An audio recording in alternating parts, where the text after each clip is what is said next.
ساتھیوں السلام علیکم، میں آپ سبھی کا اس یوٹیوب چینل میں خیر مقدم کرتی ہوں۔ میں آج کلاس 10 اردو درساں چیپٹر نمبر 2 بتانے جا رہی ہوں بھابھی جان کے بارے میں۔ پچھلے ویڈیو میں بہت زیادہ بھابھی جان کے بارے میں بہت ساری بات بتا چکی ہوں اور آج میں آخری سبق بتانے جا رہی ہوں۔ دیکھیے، لیکن امی نے کہہ دیا کہ جمیلہ اس گھر میں بہو بن کر داخل نہیں ہو سکتی۔ بھابھی جان کو اختر بتا رہے ہیں یہ سبھی بات۔ میں نے کہا، یعنی بھابھی جان نے کہا، یہ تو بڑا ظلم ہے۔ کیا ہے؟ ظلم ہے یہ تو، لیکن کیا کیا جائے، بہت سے ظلم برداشت کرنے پڑتے ہیں۔ اختر اپنے بھابھی جان سے کہہ رہے ہیں تو اپنی امی کی پسند سے شادی کر لو۔ پھر بھابھی جان اختر سے کہہ رہے ہیں یہ بھی نہیں کر سکتا بھابھی۔ پھر کیا سوچا؟ شادی تو جمیلہ سے ہی کروں گا۔ اختر کہہ رہا ہے بھابھی جان سے، کون؟ اختر کہہ رہا ہے بھابھی جان سے کہ شادی جو ہے جمیلہ سے ہی کروں گی اور گھر چھوڑ دوں گا لیکن جمیلہ سے ہی شادی کروں گا، میں نے فیصلہ کن انداز میں کہا۔ تو پھر بسم اللہ بیاہ کر لے آؤ۔ بھابھی جان اختر سے کہہ رہے ہیں بسم اللہ کر کے بیاہ کر کے آ جاؤ، مطلب کس سے؟ جمیلہ سے، یہاں میرے ساتھ رہے گی۔ بھابھی جان کہہ رہے ہیں اختر سے شادی تو اپنے پسند سے کر لو اور جمیلہ میرے ہی ساتھ میرے گھر میں رہے گی، میں بھی اکیلی ہوں۔ اف، بھابھی کے یہ جملے سن کر میرا سر چکرا گیا۔ کس کا؟ اختر کا۔ یہ عورت ہے یا عزم و ہمت کا ستون؟ ستون مطلب ہوتا ہے کھمبا۔ کیا ہوتا ہے؟ کھمبا۔ ہر روز ایک نیا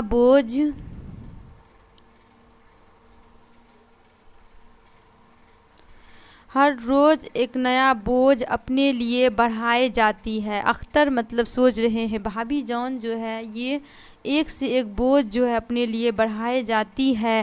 خود اپنی ضرورتیں اور ذمہ داریاں کیا کم ہے، مگر ہمت ہے، اسے بہت زیادہ ہمت ہے۔ اختر کہہ رہی ہے بھابھی جان جو ہے اسے بہت زیادہ ہمت ہے اور صرف ہمت کے سہارے شوہر کی دوری اور نظر بندی کا غم ہنس ہنس کر بھلائی جاتی ہے۔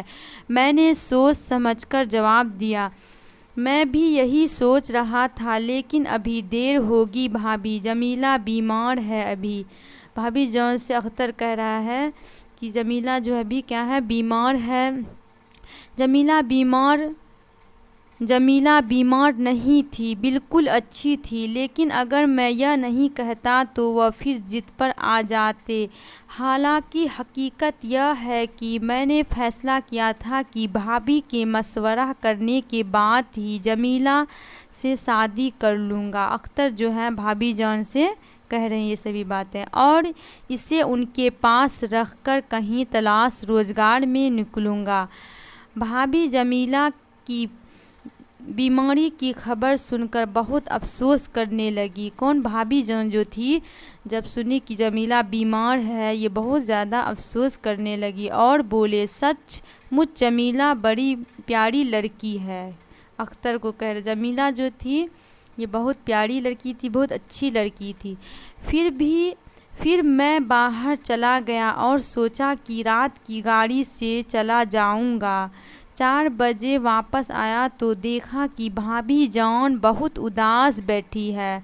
ٹھیک ہے، ان کے ہاتھ میں ایک تار ہے جس کو وہ ہاتھ میں لیے ہوئے بس دیکھتی جا رہی ہے۔ تار مطلب ہوتا ہے خط۔ کیا ہوتا ہے؟ خط ہوتا ہے۔ ان کے چہرے کا گورا رنگ بالکل سنولایا ہوا تھا۔ کیا ہوا تھا؟ سنہلا ہو گیا تھا۔ ٹھیک ہے، میں چپ چاپ ان کے پاس جا کر بیٹھ گیا اور پوچھا، تار کیسا ہے بھابھی جان؟ اختر کہہ رہا ہے۔ کون کہہ رہا ہے؟ اختر۔ بھابھی جان تار میرے ہاتھ میں دیے اور میز پر رکھ کر پھوٹ پھوٹ کر بچوں کی طرح رونے لگی۔ یہ تار جو تھا بھابھی جان اختر کو دے دیا۔ کس کو دے دیا؟ اختر کو اور پھوٹ پھوٹ کر بچوں کی طرح کیا کرنے لگی؟ رونے لگی۔ میں نے تار پڑھا، بھائی جان کو 4 سال کی سزا ہو گئی تھی۔ تار میں کیا لکھا ہوا تھا؟ بھائی جان کو جو ہے مطلب 4 سال کی سزا ہو گئی تھی۔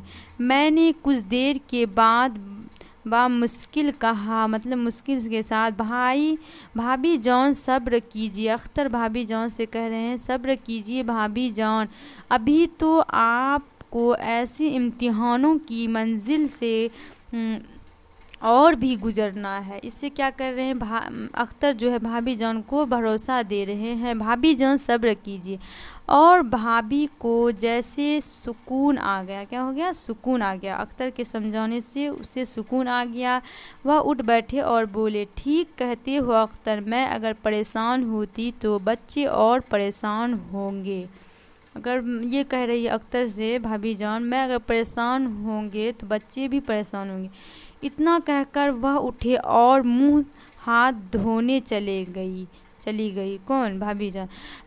جب واپس آئے تو معلوم ہوتا ہے کہ بس ایک لہر تھی جو آئی اور گزر گئی، لیکن ہم لوگ جتنی دیر تک چائے پیتے رہے، بھابھی کی نظر بار بار پرانی سنگار میز پر رکھی بھائی جان کی تصویر کا طواف مطلب چکر لگانا، ٹھیک ہے، طواف کرتی رہی۔ اسی وقت انہوں نے بتایا کہ ان کے پاسپورٹ کی درخواست نامنظور ہو گئی ہے اور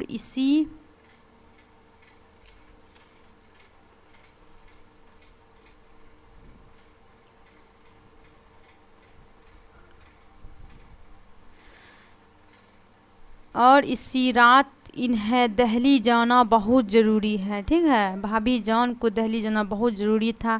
اسی رات بھابھی جان دہلی چلے گئے۔ کہاں چلے گئے؟ دہلی چلے گئے اور میں بھی واپس ہو گیا۔ رات کے سناٹے میں ریل گزرتی جا رہی تھی اور مجھے ایسا معلوم ہوتا کہ اندھیری رات میں بھی بھابھی جان مجھے روشنی دکھا رہی ہے۔